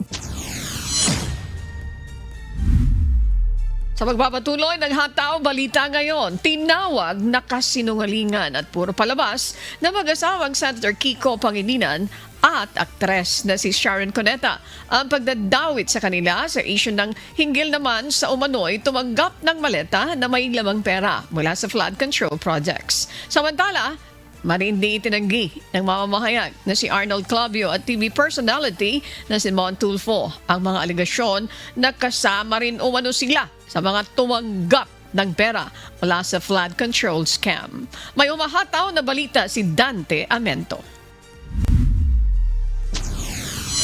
Puro pasaring, puro aligasyon at puro palabas. Yan ang sagot ni Senator Kiko Pangilinan matapos na ilabas sa press conference kahapon ng mga dating sundalo at nagsilbing bodyguard ni former Congressman Zaldico ang isang larawan kung saan makikita ang senador at ang kanyang asawa at aktres na si Sharon Cuneta. Makikita sa picture na kasama ng mag-asawa ang mga empleyado ng aviation business ni Zaldico. Sa pahayag na inilabas ng Senator Pangilinan, sinabi nito na gusto lamang na mamantsahan ng mga naninira ang napabalitang pag-upo niya bilang chairperson ng Senate Blue Ribbon Subcommittee na mag-iimbestiga sa flood control scam. Nanindigan ang senador na wala ni katiting na basehan ang mga tangkang pagdungis sa kanyang pagkatao nitong mga dating bodyguard ni Ko na nagpa-preskon tungkol sa mga maletang may kaugnayan sa bilyong-bilyong pisong halaga ng pondong ninakaw sa taong bayan. Kaugnay nito, nagbanta si Senator Pangilinan na papanagutin niya ang mga gumagawa ng paninira laban sa kanyang pamilya. Tinawag namang mga sinungaling ni megastar na si Sharon Cuneta ang tila pagdawit sa kanila ni Senator Pangilinan hinggil sa isyu ng umano'y mga tumanggap ng maleta. Paglilinaw nito, bumisita lamang noon sa Marawi ang kanyang pamilya para magpasalamat sa mga taong sumuporta sa kandidatura ng kanyang asawa. Samantala, tinawag din kasinungalingan at katawa-tawa ng mamamahayag na si Arnold Clavio ang pagdawit sa kanyang pangalan na kasama rin umano sa mga tumanggap ng pera mula sa flood control projects. Sa statement na inilabas ni Clavio, sinabi nito na hindi siya natatakot at wala siyang anumang itinatago. Anya, sa korte na lamang sila magkikita at doon igigiit ang anyay mga walang kwentang bintang laban sa kanya. Kaugnay nito, naglabas din ng pahayag ang GMA Network at sinabing siniseryoso nila ang anumang usapin na may kinalaman sa integridad ng kanilang mamamahayag. Tiniyak ng network na susuriin nilang mabuti ang nasabing usapin at binigyang diin na mananatili silang tapat sa responsableng pamamahayag. Nakiusap din sila sa publiko na iwasan ang pagbibigay ng maagang konklusyon na batay lamang sa mga impormasyon na hindi pa ganap na napatutunayan. Kasama rin sa mga pinangalanan ang TV personality at kolumnista na si Ramon Tulfo. Ayon sa isa sa mga dating sundalo, linggo-linggo umano ang pagbibigay ng pera sa kolumnista. Ramon Tulfo. Saan? sa Pro 87, Scout Gandia sa Prolog QC, Marios, Tomas Morato, Marios, Scout Gandia, number 87, Prolog, Quezon City. Halos every Thursday, Webes, pagka-meeting niya yung media personality ko na ini-escorta na si Mr. Joey De Guzman. Sa kanyang social media post, tinawanan lamang ni Ramon Tulfo ang paratang laban sa kanya. Anya isang karangalan na mapasama sa Maleta Boys. Idinawit din ng mga bagmen si Senator Francis Chis Escudero na tumanggap din umano ng pera na inihatid pa sa kanyang bahay sa New Manila. Pupunta kami sa bahay ni Senator Francis Chis Escudero sa number 159 Street Corner, Hernade, New Manila. Naghatid kami ng 4 na malita na may iba-ibang sukat. Sa ngayon wala pang inilabas na reaksyon hinggil dito si Escudero. Samantala, plano naman ni Senate Pro Tempore at Acting Senate President Sherwin Gatchalian maging ni Senator Erwin Tulfo na maghain ng reklamo laban kay dating Congressman Mike Defensor. Ito ay kaugnay ng pag-aanunsyo ni Defensor tungkol sa pagdinig ng Blue Ribbon Committee hinggil sa anomalya sa flood control. Well, definitely linoloko niya yung tao. Definitely gumagawa siya ng confusion dahil dun sa post niya, Blue Ribbon hearing. Hindi naman siya chairman, hindi naman siya member, hindi naman siya senador. Pangkat niya din lang ang tao. So, kausap po si Senator Erwin at pinag-aaralin din namin legal action dahil linoloko niya yung taong bayan. Hindi tama yan. Dahil pag linoloko, ginagamit niya ang titulo ng Senado, hindi tama yun dahil panloloko ang ginagawa. Kahapon naudlot ang sinasabing Blue Ribbon Committee hearing ni Defensor sa isang events place sa EDSA Mandaluyong City na kalaunan ay naging isang press conference kung saan muling humarap ang mga dating sundalo at nagsilbing bodyguards ni Zaldico. Dante Amento, humahataw sa balita ngayon. Tiniyak ni Senator Sherwin Gatchalian na tuloy ang impeachment trial ni Vice President Sara Duterte. Dahil dito, naghahanda na ang Senado para rito. May umahataw na balita si Jed Neresina. Inihahanda na ng Senado ang security para sa inaasahang impeachment trial ni Vice President Sara Duterte sa darating na Hulyo. Kaugnay nito kahapon June 16, nagkaroon ng isang interagency meeting upang matiyak ang kaligtasan at kaayusan sa buong Senate premises. Kasama sa nagpulong ang mga kinatawan mula sa law enforcement, military at intelligence units upang talakayin ang operational protocols, contingency plans, crowd control at traffic management sa paligid ng gusali. Ayon kay Senate President Pro Tempore at Acting Senate President Sherwin Gatchalian, crucial ang maagang paghahanda at koordinasyon dahil hindi naman dinisenyo ang Senado para sa malaking aktibidad gaya nito, kaya naman hiningi niya ang buong suporta ng Armed Forces of the Philippines at Philippine National Police. So we met with AFP and PNP para pag-usapan itong threats. Bottom line is they recommend for us to continue to be proactive and continue implement yung heightened security measures natin. Humingi rin kami ng suporta sa kanila sa pagbibigay ng intelligence information dahil sila lang naman may intelligence information network. So, tuloy-tuloy yung pag-collaborate at coordinate namin. Dagdag ni Senator Gatchalian, naghahanda na rin ang Senate Impeachment Court para naman sa pre-trial conference bukas, June 18. This Thursday, mag-umpisa na yung pre-trial conference.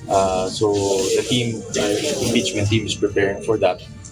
But largely administrative do para lang malaman natin kung ilan yung mga ebidensya i-represent, ilan yung mga testigong i-represent. Ilalagay na rin doon yung timetable para alam natin gaano kahaba. Yung stipulation of facts kung meron man. So all of those ilalatag na para pagdating sa trial, dire-diretso na. Kasunod nito ang formal na impeachment trial laban kay Vice President Duterte sa July 6, 2026. Tiniyak naman ni Senate Sergeant-at-Arms Police Major General Alfred Corpus na nakalatag na ang mga angkop na hakbang upang maprotektahan ang mga mambabatas, mga empleyado at ang publiko sa gaganaping impeachment trial. Jed Neresina, humahataw sa balita ngayon. Kasama sa mga bagong ebidensya sa kasong impeachment laban kay Vice President Sara Duterte, ang umano'y mga hindi nakadeklarang armas na pagmamayari ng Vice Presidente at ng kanyang asawa na si Attorney Manasseh Carpio. Ayon kay House Prosecution Panel Member at Bicol Saro Party List Representative Terry Ridon, hindi bababa sa 50 armas ang pagmamayari ni BP Sara at ng kanyang asawa. Sinasabing milyon-milyon umano ang halaga ng mga ito na pawang mga rifle, shotgun, revolver at pistol. Hindi umano nakadeklara ang mga ito sa Statement of Assets, Liabilities and Net Worth o SALN ni BP Duterte. Kaya naman kabilang sa mga testigong nais ipatawag ng House Prosecution Panel, kaugnay nito ay ang mga kinatawan ng Philippine National Police Firearms and Explosives Office, firearms dealer o nagbenta ng mga armas na ito sa mag-asawang Duterte at valuation expert. Pinakabagong ebidensya at testigo ito ng House Prosecution Team na kabilang sa isinumiting pre-trial brief sa Senate Impeachment Court. Mayroon pong mga pag-aaring mga armas ang mag-asawang Duterte Carpio na nakalista po sa PNP Firearms Division na hindi po inilista sa Statements of Assets and Liability, Net Worth, documents ng ating pong pangalawang Pangulo sa kahit anong taon mula 2007 hanggang 2025. Yung pong pinakahuling lista na linabas lang po ngayong pong linggo. I think pagpapalakas po ito doon sa punto ng unexplained wealth at SALN violations. Hataw Balita ngayon. Itinanggi naman ni Senator Mark Villar ang akusasyon na pinipigilan umano niya ang pagpapatayo ng LRT-1 Extension Project sa Cavite. Sa pahayag ni Senator Villar, sinabi nito na hindi kailanman niya ginamit ang kanyang posisyon sa gobyerno para sa pansariling interes. Sinabi rin ito na bukas siya sa anumang lehitimong investigasyon hinggil sa bagay na ito. Nauna nang sinabi ni Ombudsman Boyeng Rimulya na iniimbestigahan nila ang magkapatid na sina Senators Mark at Camille Villar kaugnay sa umano'y pagharang nila sa proyekto. Hataw Balita ngayon. Nagtungo na sa Philippine National Police Criminal Investigation and Detection Group o CIDG ang mga dating players ng Ateneo Blue Eagles. Ayon sa abogado ng dalawang manlalaro, makikipagtulungan sila sa ginagawang investigasyon ng mga otoridad. Si Lea Ilagan, humahataw. Inabot ng maghapon ang mga dating manlalaro ng Ateneo Blue Eagles na nagtungo sa Criminal Investigation and Detection Group kahapon. Alas 9 ng umaga na magsimulang dumating ang 10 mga players kasama ang kanilang mga abogado at kaanak. Ayon kay Attorney J.V. Topacio, abogado ng dalawa sa mga manlalaro, nagbigay na ng pahayag ang kanyang mga kliyente. They're cooperating po sa investigation and they fully cooperated actually. They gave their statements. Ang mga players ay nakaalis ng CIDG pasado alas 4 ng hapon. Mahaba po. Marami po talagang questions. Okay, so I think maganda naman po. Marami po talagang tinanong yung ating kapulisan. Nauna nang sinabi ni CIDG Director, Police Major General Robert Alexander Morico II na inimbitahan ang mga dating manlalaro ng Blue Eagles para magbigay linaw sa isinasagawang taunang team building sa Aurora. Kabilang sa 10 players ay ang 3 manlalaro na nooy nagpahayag sa isang podcast na naging karanasan nila at kung gaano nila kinatatakutan ang pagtungo sa baler. Lea Ilagan, humahataw sa balita ngayon.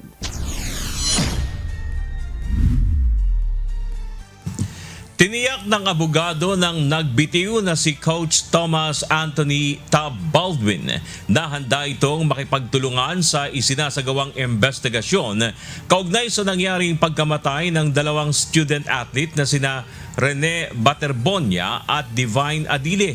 Bagaman hindi nakapunta ng personal kahapon sa tanggapan ng National Bureau of Investigation si Baldwin dahil masama umano ang pakiramdam nito. He was not in a good condition to appear, so the NBI gave us another setting. Yes, Coach Tab will fully cooperate with all the investigations ongoing and all the legal procedures. We will have to take that up with him pa, so we cannot say further. Tanging mga legal counsel na lang ng ibang coaching staff ang nakarating sa opisina ng NBI Homicide Division, bunsod ng kasabay na patawag ng PNP CIDG. Habang kinumpirma naman nila ang pagharap ng team manager na si Christopher Epok Kimpo kahapon. Samantala, tanging si EJ Kapihe lamang ang player na dumalo ng personal sa lahat ng mga ipinatawag ng NBI. Hataw Balita ngayon. Inihahanda na ang nakatakdang repatriation sa Nigeria sa labi ng yumaong student-athlete na ng Ateneo Blue Eagles na si Divine Adile. Samantala, duwagsa naman ang mga taga-suporta ni Rene Baterbonia matapos na maiuwi ang kanyang labi sa kanilang hometown sa bayan ng Talacogon, Agusan del Sur. Si Benedict Samson, humahataw! Ililipat na simula ngayong araw ng Miyerkules ang burol ng yumaong student-athlete na si Divine Adili sa Arlington Funeral Home sa Quezon City. Sa opisyal na pahayag na inilabas ng Ateneo de Manila University, sinabi ng universidad na ito ay bilang paghahanda na rin sa repatriation ng mga labi ni Adili pabalik ng Nigeria at batay na rin sa kahilingan ng kanyang pamilya. Magsisimula ang public viewing ng tuwing alas 12 ng tanghali hanggang alas 8 ng gabi. Nauna nang inihayag ng pamunuan ng Ateneo de Manila University na hindi pakikipag-areglo, kundi pagpapakita ng pakikiramay ang pagtulong na kanilang ginagawa sa mga naulilang pamilya ng dalawang atleta. Ateneo has offered full assistance and support to the Adili and Baterbonia families to cover all financial, emotional, and long-term burdens arising from this tragedy. This is not a legal settlement. It is our moral obligation. Samantala, nagsimula na rin kahapon ang public viewing sa burol ni Rene Baterbonia sa kanyang hometown sa Talacogon, Agusan del Sur. Dumagsa ang mga taga-suporta ng batang atleta na kanilang tinaguriang Mr. MVP ng Mindanao. Benedict Samson, humahataw sa balita ngayon. Iimbestigahan ng Bureau of Customs o BOC kung may kinalaman ng isang transnational drug syndicate sa 14 na parsel na may lamang pinaghihinalaang iligal na droga na nasabat sa NAIA. Nagmula ang mga ito sa iba't ibang bansa sa Asia, Europa at Estados Unidos at natuklasan matapos ma-flag sa X-ray screening at sumailalim sa masusing inspeksyon. Kabilang sa nakumpiskang mahigit 7 kilong shabu, halos 6 na kilong kush, 100 vape cartridges na may liquid marijuana at mahigit 8 kilong opium poppy na may kabuang halagang 56 million pesos. Itinago ang mga ito sa mga water filter, speaker at iba't ibang pagkain upang makalusot sa mga otoridad. Patuloy ang investigasyon ng BOC katuwang ang Philippine Drug Enforcement Agency o PDEA upang matukoy at mapanagot ang nasa likod ng paggamit sa international parcel at cargo services para sa pagpupuslit ng droga.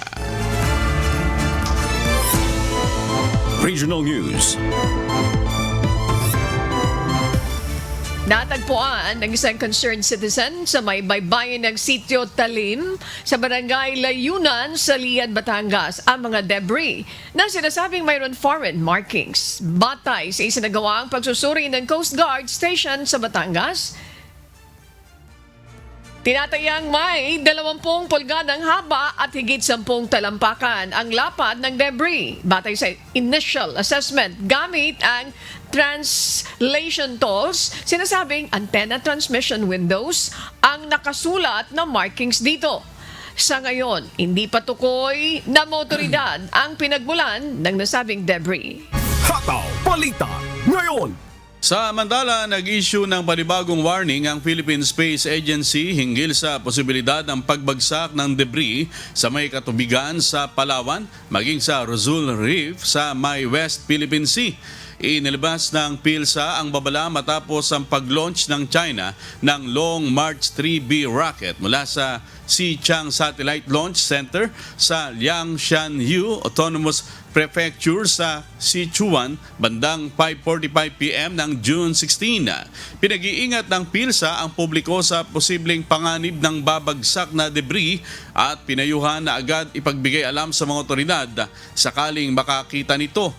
Bili ng ahensya, wag basta lalapitan ng makikitang debris dahil maaaring nagtataglay ito ng mga nakakalason na substances gaya ng rocket fuel. Hataw Balita ngayon.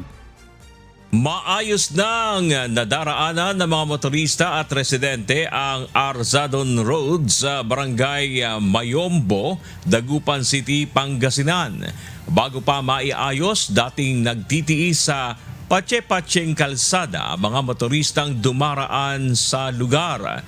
Kahapon personal itong pinuntahan ni DPWH Secretary Vince Dizon kasama si Dagupan City Mayor Belen Fernandez at ipinagutos ang agarang pagtatapos sa natitirang bahagi ng proyekto bago matapos ang Hunyo, upang hindi na rin ito pagmulaan ng mga pagbaha lalo na ngayong tag-ulan. Nauna nang nag-viral sa social media ang nasabing kalsada matapos na i-post ng isang netizen dahilan para makarating ito sa kaalaman ng DPWH. Muling hinikayat ni Secretary Dizon ang publiko na patuloy na mag-report sa ahensya ng mga proyektong nakatenga upang agad nila itong maaksyonan. Market Price Watch. Okay, this time, makibalita na tayo. Nag-update naman sa presyo ng mga bilihin. Nasa new Las Piñas Market ang ating kasama na si Joy Rabina. Joy, magandang umaga! Live report. Good morning, Joy! Kumusta ang presyohan ng mga bilihin dyan sa New Las Piñas Market, Joy? Magandang umaga, Ani, at sa ating mga kasambahay. Live price check muna tayo mula dito sa New Las Piñas Public Market. At simulan natin sa mga madadahong gulay. Ang presyo kada tali ng alugbate ay umabot mula 20 pesos. Ang kamatis naman ay nasa 65 pesos hanggang 75 pesos ang kada kilo. 85 pesos naman hanggang 100 pesos ang bawat kilo ng sibuyas. Samantalang ang ampalaya naman ay nasa 130 pesos hanggang 140 pesos ang bawat kilo. 200 pesos naman hanggang 210 pesos umiikot ang presyohan ng labanos. 80 to 90 pesos naman ang sayote. Ang repolyo naman ay nasa 90 pesos hanggang 100 pesos ang bawat kilo. Ang talong naman ay nasa 85 pesos hanggang 95 pesos ang kada kilo. Sa isda naman na masarap isigang o iprito kapares ng mainit na kanin. Sa presyuhan ng bangus, umaabot ng 260 pesos ang bawat kilo. 240 pesos naman ang galunggong. Ang sapsap ay nasa 500 pesos ang bawat kilo. Samantalang pumalo naman ang talakitok sa 360 pesos. Ang takbo naman sa pork section, mabibili sa halagang 350 pesos pareho ang pork kasim, pork pige at pork chop. Samantalang parehong nasa 355 pesos naman ang liempo at lomo. Kung mas nais nyo ng manang manok, umabot sa 220 pesos ang kada kilo ng quarter legs. 205 pesos naman ang inabot ng whole dressed chicken. At mga kasambahay, ayon sa ilang mga nagbebenta dito ng gulay at isda, ay nananatiling mas bumaba ang presyo nito. At ang presyo naman ng pork section ay nananatiling stable. At syempre, hindi natin makakalimutang pasalamatan ang MCGI Mothers. Isang malaking pasasalamat po sa mga umalalay sa atin dito, sa ating market coordinator na si Tita Minda Sional, sa ating Vice President at President ng Market. At syempre, sa stalls, Nina Roland and Maricel, kay Ding Stall, Panyong Stall, At kay Danny Stoll at syempre kay Chari Stoll at syempre sa mga DRRT na masisipag sa ating mga marshals. Maraming salamat po sa kooperasyon. Balik po sa inyo sa studio. Maraming salamat, Joy Rabina, live na nagulat mula po diyan sa Las Piñas Market at yung mga nasa likod niya. Magandang umaga po sa inyo. At syempre, ang ating market team, nariyan si Judren, Josa, and Bernie. Maraming salamat. Magandang umaga po. Weather News. Alamin natin na magiging lagay ng panahon sa iba't ibang bahagi ng bansa ngayong araw ng Miyerkules, June 17, 2026. Panoorin natin ang update mula sa Pag-asa Weather Forecasting Center. Magandang umaga po sa ating lahat. Narito ang ating weather update para sa araw ng Miyerkules, June 17, 2026. Easterlies pa rin or yung mainit at malinsangan na hangin na nanggagaling sa dagat Pasipiko ang patuloy na umiiral dito sa eastern section ng Visayas at Mindanao. Wala po tayong inaasahan na malawakang pag-ulan sa anumang parte ng ating bansa, liban na lang po sa mga panandaliang buhos ng malalakas ng pag-ulan, lalo na sa hapon at sa gabi, dulot po ito ng mga localized thunderstorm. Sa ngayon, meron tayong minomonitor na low pressure area sa labas ng ating Philippine Area of Responsibility. Ito'y huling namataan sa line 3,060 kilometers east ng northeastern Mindanao. Sa ngayon, medium chance po ito na maging isang ganap na bagyo, meaning mababa pa yung chance niya na maging ganap na bagyo within the next 24 hours, pero sa mga susunod na araw ay tumataas na yung posibilidad. Para dito sa ating binabantayan at next po nating magiging bagyo, meron po tayong dalawang senaryo para po sa kanyang forecast track. Una po, posible itong pumasok ng ating Philippine Area of Responsibility, pero dito lang po ito sa corner po ng ating boundary po nitong PAR po natin. Kaya wala po itong magiging direktang epekto sa anumang parte ng ating bansa, kaya hindi rin po tayo magtataas ng anumang tropical cyclone wind signal. Pangalawa po, ito po yung ating pangalawang senaryo, ay posible po itong lumapit lang po dito sa ating PAR at mag-record po palayo po ng ating Philippine Area of Responsibility. Pero kahit ano pong mangyari, yung pagpasok po niya ng PAR or hindi, inaasahan po natin, hihila po ito ng habagat, magkakaroon po tayo ng enhancement ng southwest monsoon, kaya inaasahan po natin ay makakaranas ng mga malalawakang pag-ulan sa malaking bahagi dito, lalo na po sa may Palawan, Visayas at Mindanao, starting sa weekend po natin. So tutok po tayo lagi sa updates na nilalabas ng Pag-asa, lalo na po sa development nitong binabantayan nating low pressure area. Para po dun sa ating forecast track na nabanggit ko po kanina, ito po yung usual track ng ating mga bagyo, lalo na po kapag El Nino. Para sa magiging panahon natin ngayong araw dito sa Luzon, inaasahan po natin patuloy tayo makakaranas ng maaliwalas na panahon. Pero asahan din natin yung init at alinsangan, lalo na sa tanghali hanggang hapon, na may mataas na tsansa ng mga localized thunderstorm, lalo na po sa hapon at sa gabi. Sa ngayon po, tag-ulan pa rin po tayo, pero wala po tayong direktang epekto ng southwest monsoon sa anumang parte ng ating bansa. Pero inaasahan pa rin po natin yung malalakas na bugso ng mga lalakas na buhos ng mga pag-ulan, lalo na sa hapon at sa gabi, dulot po ito ng mga localized thunderstorm. So ugaliin po natin i-check yung nilalabas po ng Pag-asa, lalo na po sa ating bagong app na panahon, hinggil po sa mga thunderstorm advisory. Agot ng temperatura para sa Metro Manila, 25 to 32 degrees Celsius, Lawag 26 to 33 degrees Celsius. For Tuguegarao, 25 to 37 degrees Celsius, Baguio 17 to 25 degrees Celsius. For Tagaytay, 22 to 30 degrees Celsius at Legazpi, 26 to 33 degrees Celsius. Ngayon din dito sa may Palawan, Visayas at Mindanao, inaasahan din po natin ang maaliwalas na panahon. Hindi rin po tayo nakakikita na malawakang pag-ulan, pero mataas po yung tsansa ng mga localized thunderstorm, lalo na po dito sa eastern section ng Visayas at Mindanao. Para sa ating temperatura dito sa Puerto Princesa at Kalayaan Islands, 25-32 degrees Celsius. For Iloilo, 25 to 33 degrees Celsius. Cebu, 27 to 32 degrees Celsius. For Tacloban, 27 to 33 degrees Celsius. Zamboanga, 25 to 34 degrees Celsius. Cagayan de Oro, 25 to 31 degrees Celsius. At Davao, 26 to 33 degrees Celsius. Wala naman tayong nakataas na anumang gale warning sa anumang seaboards ng ating bansa. Ang sunrise mamaya ay 5:27 a.m. at ang sunset mamaya ay 6:27 p.m.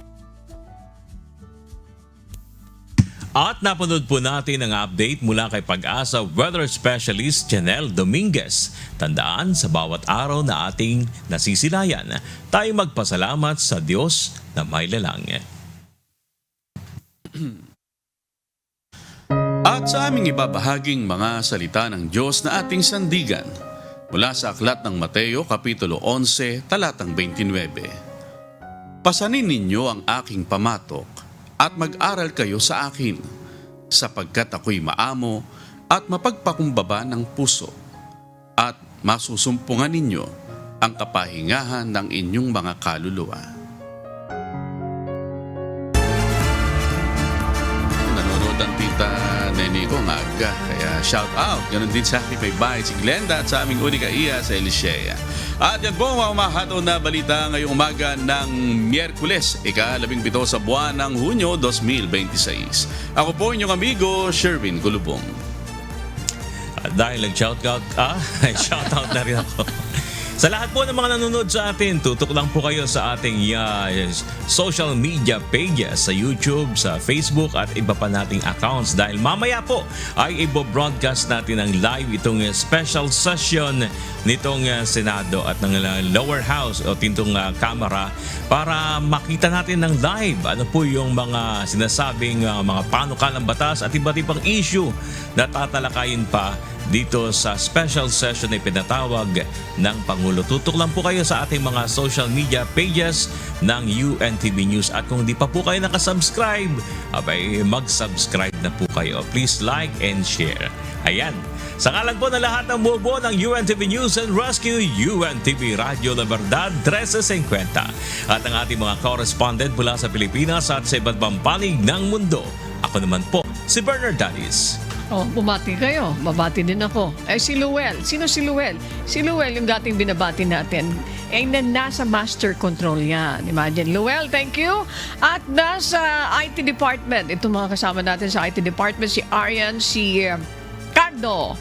Yan, si Jasper, si Jeremy. Yan, magandang umaga po sa inyo. At syempre, dito naman, kasama natin syempre dito. Si Christian, kasama si Jerickson. And of course, narito si Races, kasama syempre si Ian and si Aljan Lozano. Maraming salamat sa ating EP. Syempre, si Joan Nano. Sarah, thank you very much. Si Justin, thank you. Maraming salamat sa inyong lahat dyan. Belinda and of course, si Rodrigo kasama. Siyempre, si Rap. And kanina si Adrian who's here. Lahat ng mga nasa, yung mga control. Thank you very much po. Social media department, maraming salamat sa inyong lahat. Mga kasama natin sa transmitter. Mayroon kaming oras na bumati kaya nakakabati kami. Yan. At dito sa UNTV at UNTV Radio La Verdad 1350, Diyos ang aming sandigan, serbisyo publiko ang aming pinahalagahan. Ako naman po, si Annie Rentoy. Stand by dahil susunod na ang Good Morning Kuya. Salamat po sa Diyos at magandang umaga.